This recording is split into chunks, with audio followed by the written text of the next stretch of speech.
Hello everyone, this is Dan Gramza and welcome to Gramza Market Studies for Tuesday, December 31st. Now, what we have here is we have markets that are going to be closed in regular close on Tuesday.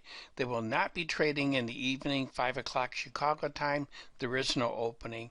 It will stay closed through Wednesday and then open again Wednesday night, 5 o'clock Chicago time, which is Wednesday morning or Thursday morning in Asia. Now, let's talk about these indices.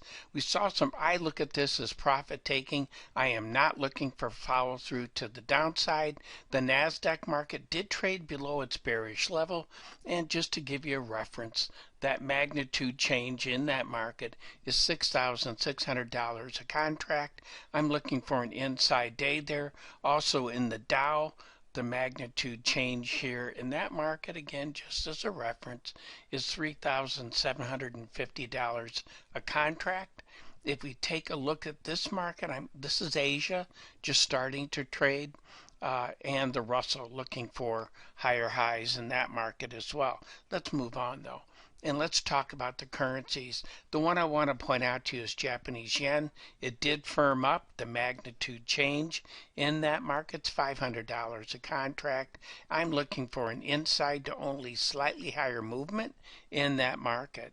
Let's move on to interest rates. And there I'm looking for an inside day in the 10-year notes and in copper.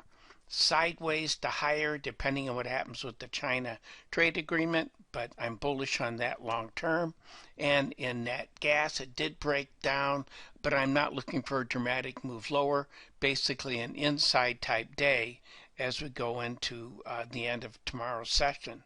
Let's move on to the grains and the wheat market. I thought would give us a stronger close, but I'm looking for an inside day in that market as well. And that concludes today's market studies. Thank you for being with me. I'm looking forward to being with you again. And as always, take care.